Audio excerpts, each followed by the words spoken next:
being able to put your energy into something that makes you feel good and that makes other people feel good, I think is the most rewarding.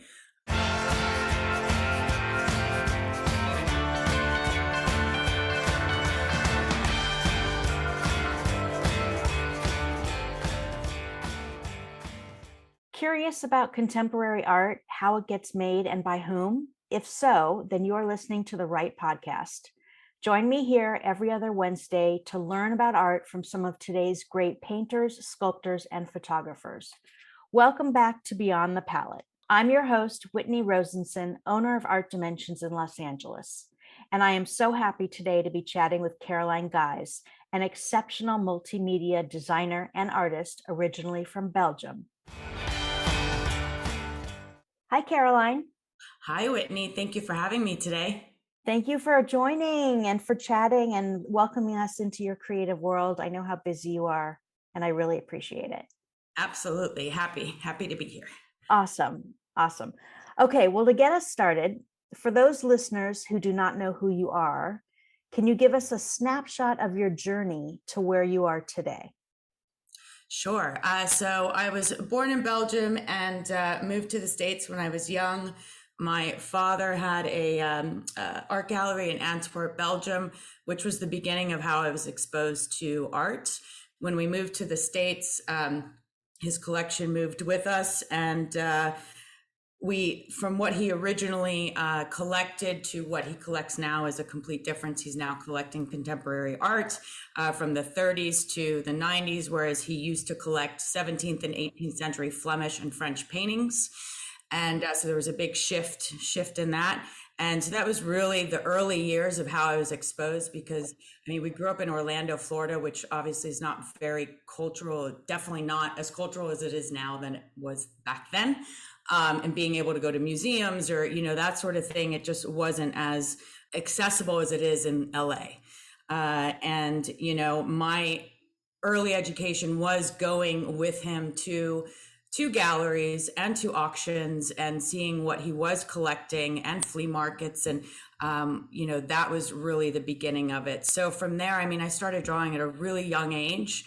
And I began painting in high school and took some AP classes. And then from there was obviously the option to go to art school or not go to art school. And one thing led to another, and I went to business school instead. I had continued to create all of those years and try and experiment different mediums.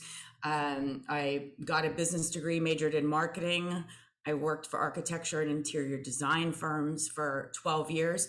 And so that alignment of the business, the marketing, architecture, interior design, also real estate. My father was a developer, so that was also part of the early years. Architecture in general, the different worlds collided, the art world, the architecture world, the interior design world throughout those years. And I got my green card 4 years ago from Belgium. It was a very long process for me. And so that was a big obstacle in my journey as to being an artist, being a full-time artist when I was younger, for various reasons. So, it really shaped, all of these elements have really shaped the multimedia aspect of my artwork. And it's for me, I'm experimenting with painting, digital, murals, installations, light, drawings, it's textiles, it's all over the board. And I feel that each medium fuels the velocity in between them. And it really gives my work, and it gives me more experimentation to be multidimensional. So awesome. So there's the fine art, the digital art, the site-specific interior and exterior murals. Why don't we talk about a couple of those? So I know that you created a mural for the Academy Museum of Motion Pictures.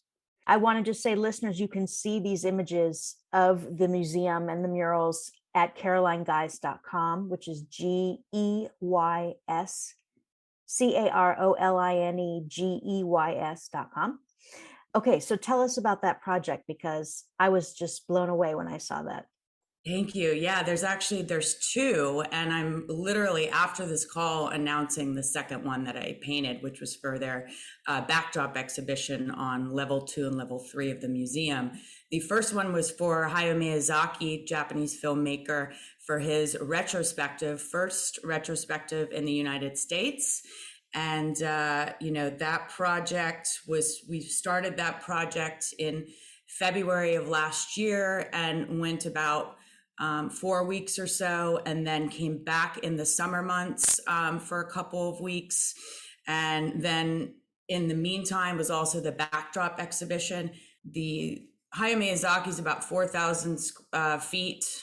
It's several different, there's the title wall, and then there's several gallery walls on the inside. And then the backdrop exhibition is 6 walls, which is I think it's about 2,000 feet. So they're my largest murals to date, and first museum work, which has just been a true honor. Both of the murals were designed by Vanessa McKenzie, who is the exhibition graphic design manager at the museum. So she conceptualized the murals, and so my team and I went in and we projected and sketched and taped and painted, executed.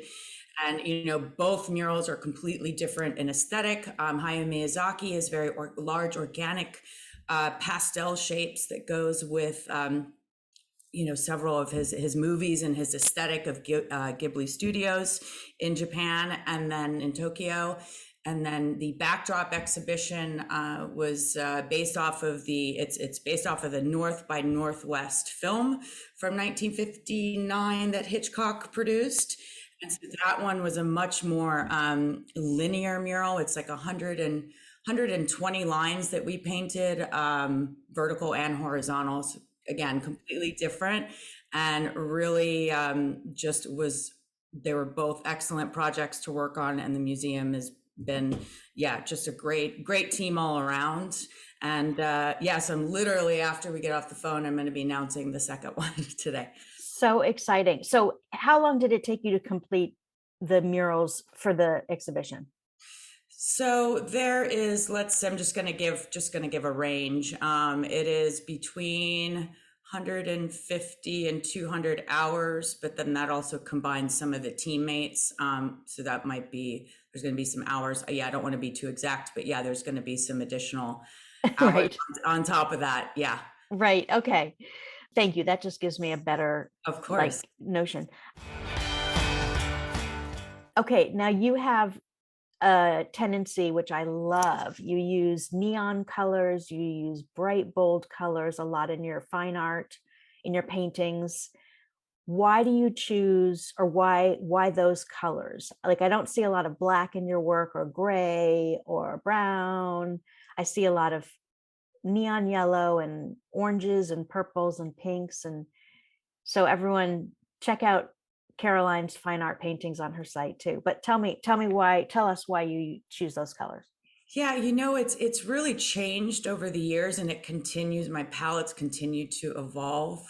When I was in my early 20s, I was painting grays, creams, reds, like dark reds, browns. Then I started to get into the vortex work, digital work, which had a lot of black as the backgrounds. And then I'd say in the last several years, yes, lots of neons and bolds. The desert has definitely inspired palette where I am including more of like the mustard and the light, sandy color and the dusty rose. And, so there's definitely a shift in palette each series. And then even within the series, I start to already evolve into the next palette, which, usually my palettes only last about, anywhere from like 6 months to a year. And then I'm already on to something new. Yes. So awesome. So exciting. Why do you paint? I get emotional. Just thinking it's a lot of, There's a lot. We can move on to another question. No, it's okay. Yeah, there's a lot of reasons for it. And I mean, it's in me. It's like, it's just innate. Like, it's hard to even imagine my world without without even creating, because it's just every day is like, it's never just one day of painting, or it's never one day of just like designing a digital graphic. Like it's just every day is, unless I'm working on a mural, then if it's for a client, then normally that mural takes up most of the day. However, if I'm in the studio or if it's a smaller project, then my day to day is a combination of things. And when, being able to have gone full time, and I've had this journey that I've wanted to be full time for so long, and it took me so long to be a full time artist and be able to do it every day, all day, except for, admin and counting and that sort of thing, and marketing, because really that also, depending on the day, I mean, I'll spend, you know, 75% marketing, which takes up time. But yes, overall, it's just something that is in me. It's just always been a part of me since I was young. I've been finding a lot of drawings when I go back to my parents, and when I see how my brain worked at such a young age, and just over the years of how I still draw from those early years. From those early years, yeah. Yeah, and it's still like, if you see a painting, side by side with a drawing from 20 years ago, you're going to see that there's similarities, and that's definitely something that my work ties to nostalgia, and it ties to the early years of different periods for different reasons. My father's been huge inspiration all these years. Yeah. So combination, in addition to, having worked for architecture and interior design firms, I'm constantly inspired by architecture, by topography, by infrastructure, by relationships, romantic relationships, friendships, and how everything connects in a city, in a shared space. Okay, I read that you were also inspired by patterns. Yes. And animal imagery. Yeah, so animal imagery comes from when I was young, and I would draw these, abstract drawings that after a while it started to morph into a different like an abstract animal. Elephants have been constant throughout my work at different time periods, and some other birds, lots of birds. Yeah, lots of birds in my paintings and in my drawings, and even digitally.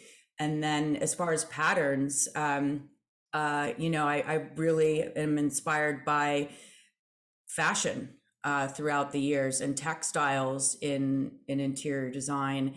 And, esprit, growing up in the 80s, esprit was such a huge... Oh, yes. I wore tons of esprit. I've started actually collecting esprit again, and wearing it. But yeah, I mean, when I think back to, being 7, 8, 9, 10, 11, those were my big years of wearing esprit. So that was like 86 to, 91. And that's when they were really heavy into the bold colors and graphics and patterns. Right. And when I look at my drawings back then, it was easily inspired by esprit. So that's a huge one. In addition to op art, my father introduced me to op art from the 60s and the 70s, and he has quite a few pieces in his collection. Like he has a Vasarely lithograph, and so that hung by my bedroom for many years. And so the patterns of optical illusion art is huge inspiration to my Vortex, my digital work. And your Vortex series, I just want to mention to everyone, it's on your website under digital art. Yeah, so it's under prints, and then there's limited editions, and then there's also open-ended editions, which then goes into different sections, including Vortex. The Vortex, yeah, I love that series. It's just, your work is so dynamic, and it's so easy on the eye. Like it just, even though you use these bold sort of, I don't want to say crazy, but all these bold colors, it's really easy on the eye. I love your work. If you could collaborate with one other artist, who would it be? Julie Meritou. I know her work. Yeah, I mean that's a very far fetched, but you never know. But I don't think she really collaborates. But I mean, she's just, I mean, there's several artists that I would want to collaborate. She's been my favorite female living artist for over a decade, so I will always jump to her. But there's, a lot of, I would say colleagues and friends in the art world that I would definitely love to work with on, different in different mediums, right? Because I've got, Right. yeah, I mean, there's so many different artists that were working in various various Mediums. types of mediums. Yeah. So There's so much to talk about, and I know we don't have all day, but I wanted to ask you about another site specific interior mural. Maybe it's exterior mural. You did it for Dunn Edwards Paints. which is it, the one for the row? Yes. Can you tell Yes. us about that one a little bit? Yes. So that was in collaboration with Preen Inc., which is a local interior design architecture firm here in Chinatown. Alexis Riedinger is the principal and founder of the firm, and so she had commissioned me they're digitally printed murals.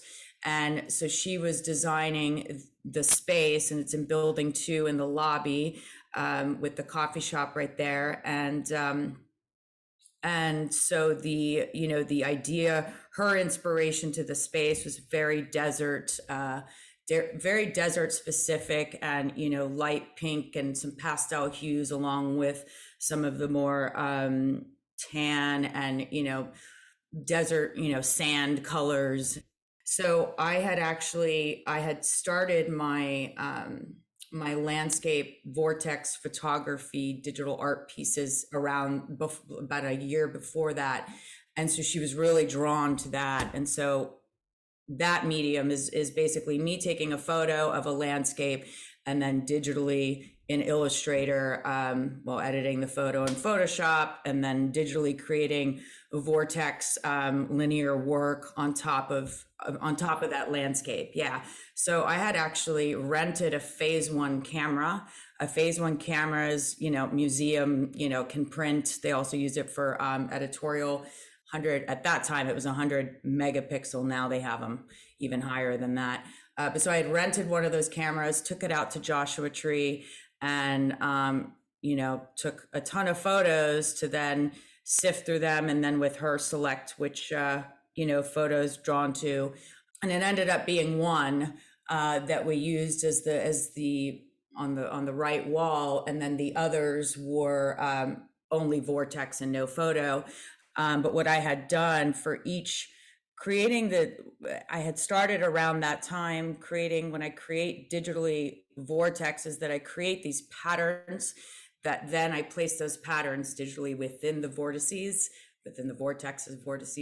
And so I had drawn over the photo in the various like rocks of Joshua Tree and shrubbery, and then created patterns off of that.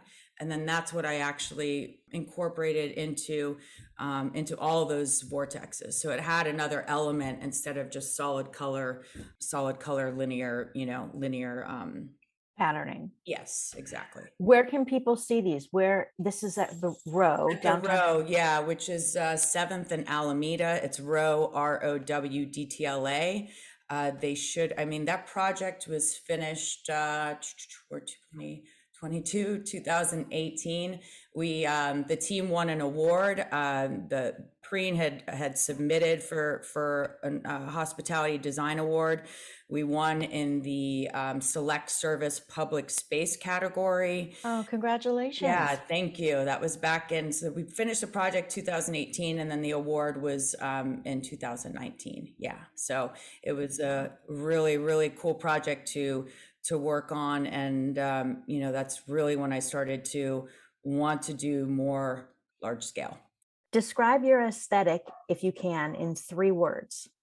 Color, amalgamation, architecture. And then there's going to be lots of others. That's cool. Thank you. Movement. I'm And going to movement. add definitely 4 to that. Yeah. Okay. Okay. Very good. Very good. Do you ever have painter's block? No. That's good. Yeah, it's literally, I'm fortunate because I know that other artists do. It is not something as of yet. I mean, obviously it could still happen at some point, but it just, I think that's sometimes it's overwhelming because my brain is just, it has too many ideas and I can't execute them all in a day. Well, I'm glad there's 365 days in a year. Do you work 365 days a year? Yes. Unbelievable. Amazing. Yes, in some facet or another, and this actually links to your COVID question if you were going to ask that. Yeah. Tell us, how Yeah. has COVID affected your practice? So, we had moved literally at the state lockdown on that day, March 23rd, I think it was. We had moved from our spot in central downtown to tail end of the arts district and completely different. We were wanting a quieter vibe at home and outside, and it really, the mix of the move, having a more dedicated studio space. It's still within our within our loft, but it's a more dedicated space, and being locked down. Whereas my social my social calendar was definitely more busy before and going out more and enjoying on the weekends. Whereas when we moved here in the lockdown, it literally just became pivotal point for me to take it to the next level, for me and in my business, going on year 2.5 at that point. And now I'm on year 4. But it really pushed me to the next point that I've been wanting to get at, and that, for several reasons, that happened. And, obviously COVID has been very difficult in different levels for all of us, and some that we share. But I will say in that regards that I'm grateful for it, because it did just put me up. Because Catapult you. Yeah. Yeah, because if we wouldn't have had the pandemic, maybe it would have taken another year. I mean, I would have gotten there, but it Yeah. really just propelled it. Okay. Very cool. So tell our listeners what sort of people you collaborate with, because you have Caroline Geys Design Studio. Yes, so that is the overall brand of my business. Well, Caroline Geys is more specific to the fine art. Caroline Geys Design Studio is more specific as a whole, and also to mural clients, installation clients. Dunn Edwards Paints has been one of my biggest clients in the last few years. I've worked with them on murals, both painted and digitally printed, because we did one for the Los Angeles, the LA Design Festival at the Row. And then I've also worked with them for Modernism Week in Palm Springs, and then also their Color of the Year, which was linked to Palm Springs, and then also at the West Edge Design Fair. Yeah, besides the mural projects, it's also been a lot of graphics for their B2C and B2B digital campaigns, which was more last year and the years prior. And then this year was a licensing project with them for their 2020 color almanac. So they have, every year they release the color of the year. Yeah. Can you tell us what the color of the year is this year?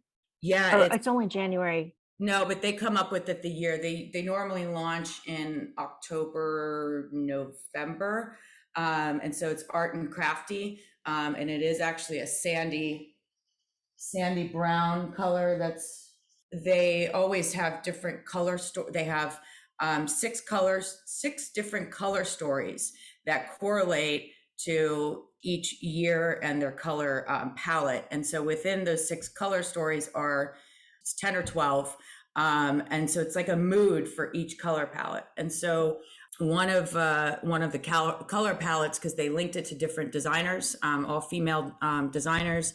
And so I was for the Elysian color. I correlate with the Elysian color palette, which is also based off of my artwork. But yeah, in addition to to Dunn Edwards is, is the museum, which has been the last year and a half now. And I've got a mural coming up in Long Beach at Messiah, which is a boutique that is being launched in Long Beach. And so Messiah is related to in Thai, meaning joyful. And so the boutique owner has Thai background, and so he's tying in different elements from that nature. Yeah, and so I'll be painting a mural there in the next few weeks, and then there's Wow. some other things in the pipeline. Oh my gosh, how do you have time for all of this? Yeah, it's yeah, it just got to keep going. My wrap-up question is, what is your favorite aspect of being an artist?